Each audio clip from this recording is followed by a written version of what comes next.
Hay varias cuestiones que hicieron a los 70 una década memorable. Recordemos que se acababa de abolir el sistema de Bretton Woods, y en ese entonces el presidente de los Estados Unidos, Richard Nixon, continuó protagonizando situaciones polémicas de gran relevancia que pasaremos a detallar.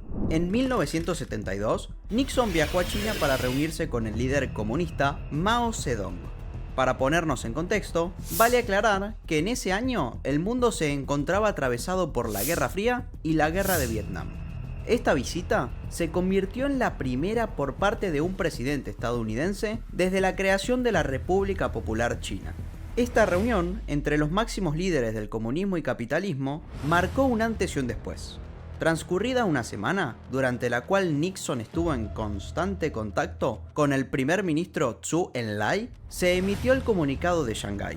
En el mismo se asentaron las bases de la relación política y diplomática de ambas naciones, las cuales seguirían vigentes por muchos años.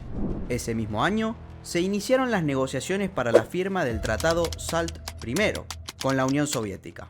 Para ello, Nixon viajó hacia el territorio soviético y allí se acordó que ambos países se limitaran a cierto número de misiles nucleares antibalísticos para su defensa. La polémica estalló en julio de ese año durante la campaña presidencial de los Estados Unidos. En ese momento, tuvo lugar un hecho conocido como el escándalo de Watergate, el cual comenzó luego de que 5 personas cercanas a Nixon fueran detenidas por haber allanado las oficinas del complejo Watergate, la cual era una de las sedes del Partido Demócrata. Estas personas habían ingresado para robar información e instalar dispositivos para escuchar, grabar y poder espiar a sus rivales políticos en plena campaña electoral. Una de esas personas detenidas fue James Walter McGurk Jr., ex agente de la CIA y jefe de seguridad de la campaña de Nixon. Al tiempo de haber ocurrido la detención de estas personas, comenzó a hacerse una investigación en varios medios de comunicación.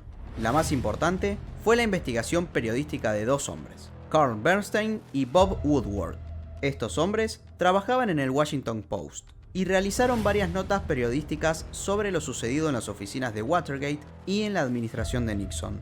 Nixon ganó la reelección para presidente en noviembre de 1972, pero la situación cada vez se ponía más complicada.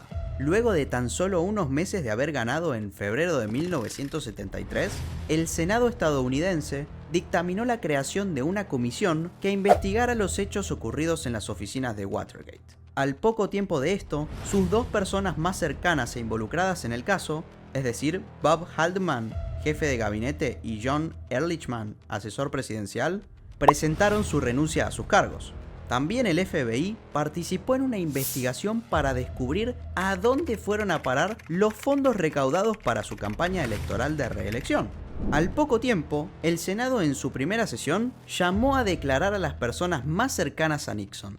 En una de las declaraciones, su ayudante adjunto, Alexander Butterfield, declaró que se había instalado un sistema de escuchas en la sala del presidente, pero que sus grabaciones eran utilizadas para uso personal de Nixon. Esta declaración fue un hecho crucial, y a partir de ese momento se le solicitaron a Nixon y su administración distintas grabaciones, tanto de conversaciones ocurridas en la oficina presidencial como de sus charlas telefónicas.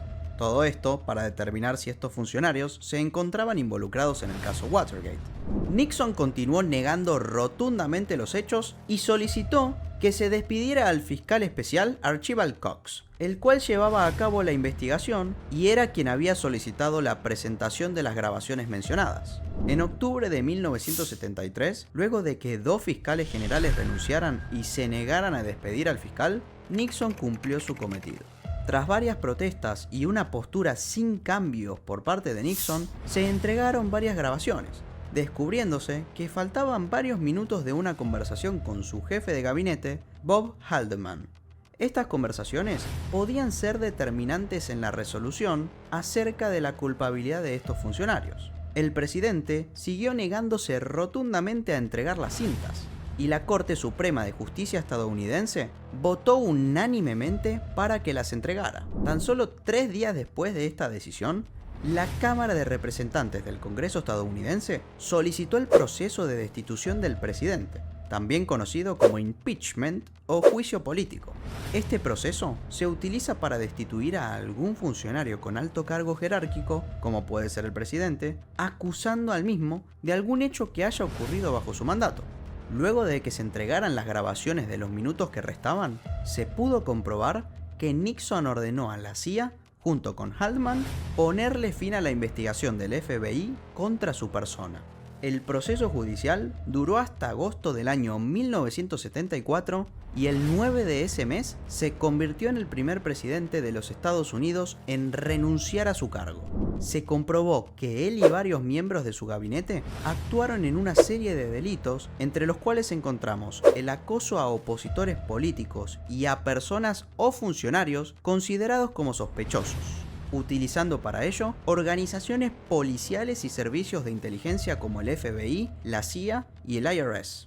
Estos hechos, que visibilizaron abusos de poder por parte del gobierno de Nixon, tuvieron como resultado su renuncia al cargo, sumado a la judicialización de 60 personas aproximadamente.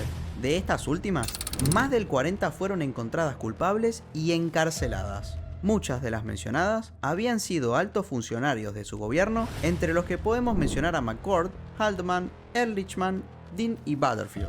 Luego de la renuncia de Nixon, Gerald Ford, hasta el momento vicepresidente, asumió la presidencia y le concedió el perdón presidencial a Nixon por todos sus delitos, tan solo 2 días después de haber asumido en su cargo. El vicepresidente elegido para acompañar a Ford fue Nelson Rockefeller, nieto de John Davison Rockefeller. Recordemos, fundador de Standard Oil y miembro del grupo de magnates denominado The Man Who Built America. Nelson había sido gobernador de Nueva York y miembro del Partido Republicano. Él mismo se había presentado como candidato a presidente en 2 ocasiones, perdiendo contra Nixon en las elecciones internas del Partido Republicano. Gerald Ford y Nelson Rockefeller gobernaron en Estados Unidos hasta el año 1977 y fueron los únicos en su cargo en no haber sido electos por el voto popular en la historia de los Estados Unidos.